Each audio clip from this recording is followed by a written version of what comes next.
Do you have bananas that are looking like this? Well, it's time to make banana bread. So the first thing you have to do is peel your bananas. For my recipe, you need about 3 to 4 bananas.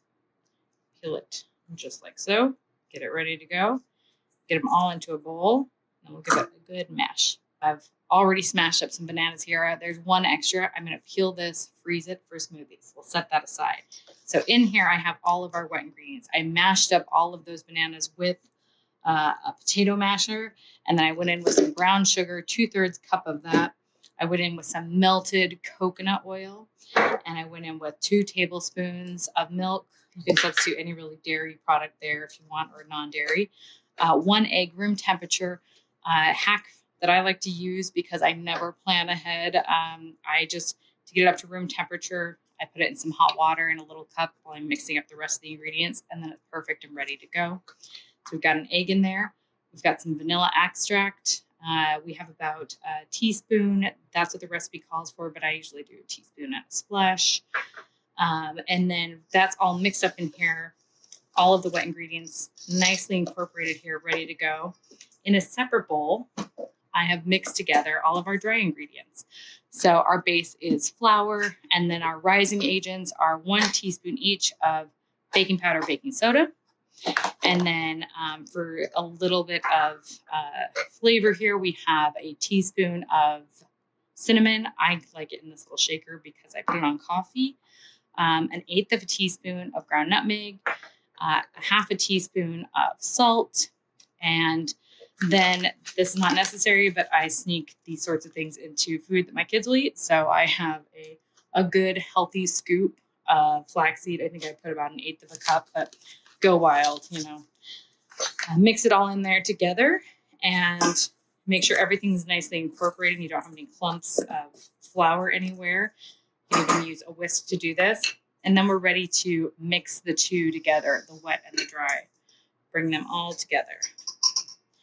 So we've got all of our dry and wet ingredients incorporated here. We're just going to get them all mixed together in a nice muffin batter. This is also a great recipe to let your kids help with. I let them help smash the bananas, sometimes try to crack the egg, stir some of the flour. It gets a little messy, but my house gets messy with my kids anyway, so why not let them have a little bit of fun? And I do think it's great to let them get their hands on helping prepare some food. I think it makes them more interested in it and teaches them a little bit of, some life skills on how to prepare things and how to do things for themselves. It gives them an appreciation and a level of pride, I think, in creating something. So here we have nicely mixed in. Doesn't take much to come together. Looks like a nice batter to me. And another way that I get my kids to eat this, chocolate chips. So 1 cup of chocolate chips. If you have them, the mini chocolate chips are really fun too. Get these mixed together. And now this batter is ready. Okay, our muffin batter is ready to go. So we are now ready to fill our muffin trays and get them into the oven. So my kids like a variety of sizes. So I do 12 mini muffins and I do 12 big muffins. And I just use these little scoopers to help keep it clean.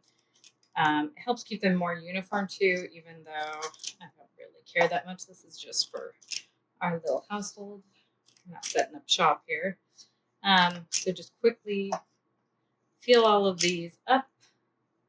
Get them ready to go. They were already greased, so I used avocado oils to spray in here and get these prepared. And then another hack that I like to employ is the sprinkle hack. So if you put sprinkles on really any baked good, it becomes a cake for my 2-year-old. And that way I get him to eat my banana muffins with secret flaxseed in them.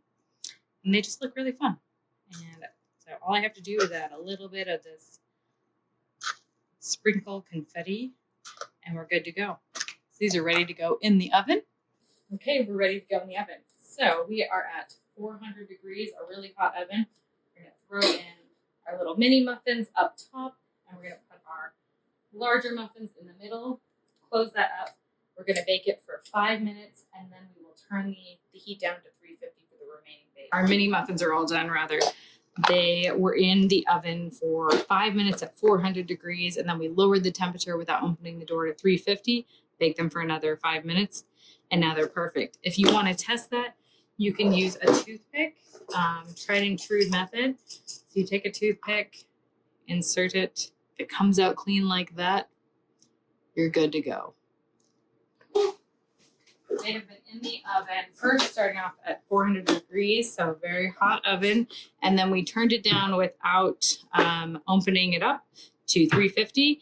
And this is the test. If you're wondering if your muffins are done, the toothpick test. You take a toothpick, poke it in, and see if it comes out clean. If it does, then it's done. And this one did.